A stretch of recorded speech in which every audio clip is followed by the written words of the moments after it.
Nandito kami sa Pulangka. Uy! Nandito kami sa Pulangka.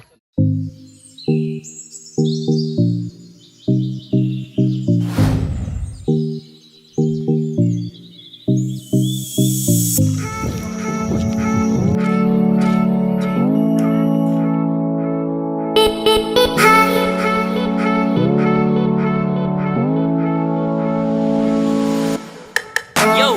Mga Kalodi Peppers natin na mga nanonood dyan. Marami bang nanonood? Marami. Part sa mo ang iway karon is manaka kami sa asa ito Brad? Pagoda. Kaya kami rin pagod na. Stay tuned. Watch and learn mga guys. Watch and learn ha. Ipakita naman sa inyo ang amuang skills and techniques in hiking.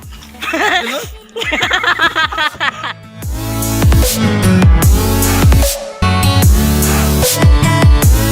everyone. So we are a group of 1, 2, 3, 4, 5, 6, 7, 8, 9 going up hill, 4 kilometers walk, trekking trail in Pagoda Station. So estimated time of arrival there 3 hours. Yes. Yes, Te, because we have you. I'm just joking.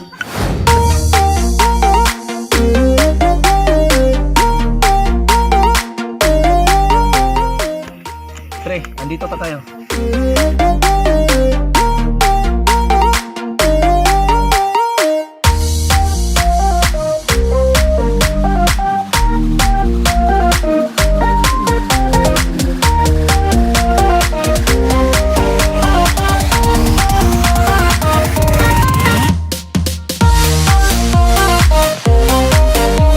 No, Blau. This is what we call the democracy. Country where you cannot find anybody except yourself. If you have no problem, I give you attorney. For the people, by my people, of the Philippines, Marcos.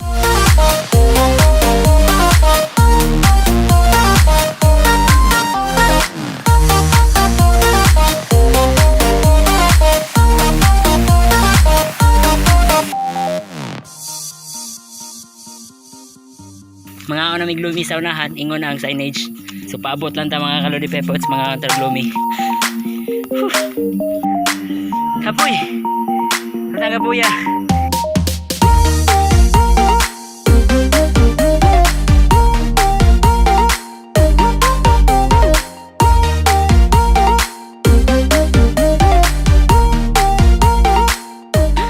Ako nang nasinghutan ang pagoda.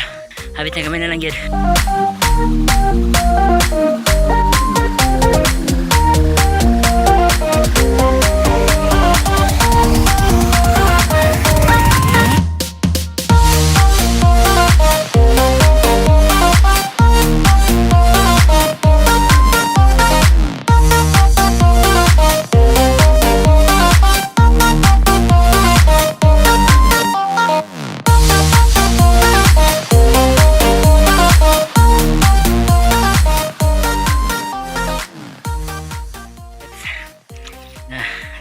Nabot na kita. Tanto dire extra nga hilom.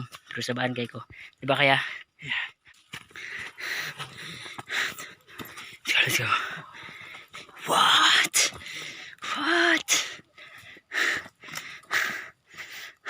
Andito na tayo sa Pulangka Peak, yo!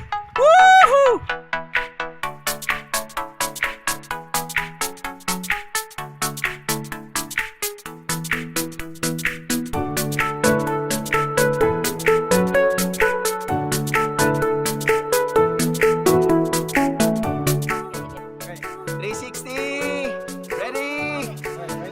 Hawak. Ready? 1, 2, 3.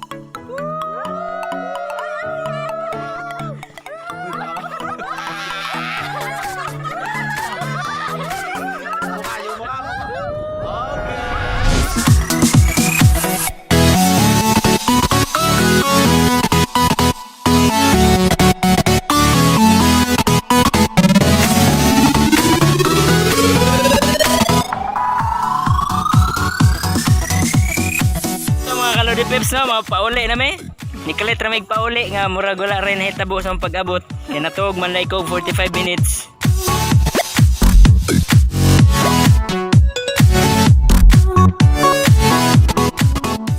Pepos natin dyan ng mga nanonood. We're not lost. Successful yung napuntahan naming daanan. Successful nga pero we're lost. No, not lost. Buti na lang mayroon pa kaming naabutan na car. Kaya kung wala may nakaabdan nga car, patay. Mubalik may upat ka oras na po nga baktason. Tapos dun sa kabila, a total of mga 2 hours na naman. Naku po. Pero at least nag-enjoy kami mga Kalodi Pepos natin. Di ba nag-enjoy tayo? Para sumusunod sa atin ng... Dapat may sasakyan. Kung walang sasakyan na nakabang sa baba, naku po. Lalakarin namin to. Nasa mga 4 na kilometro na naman to.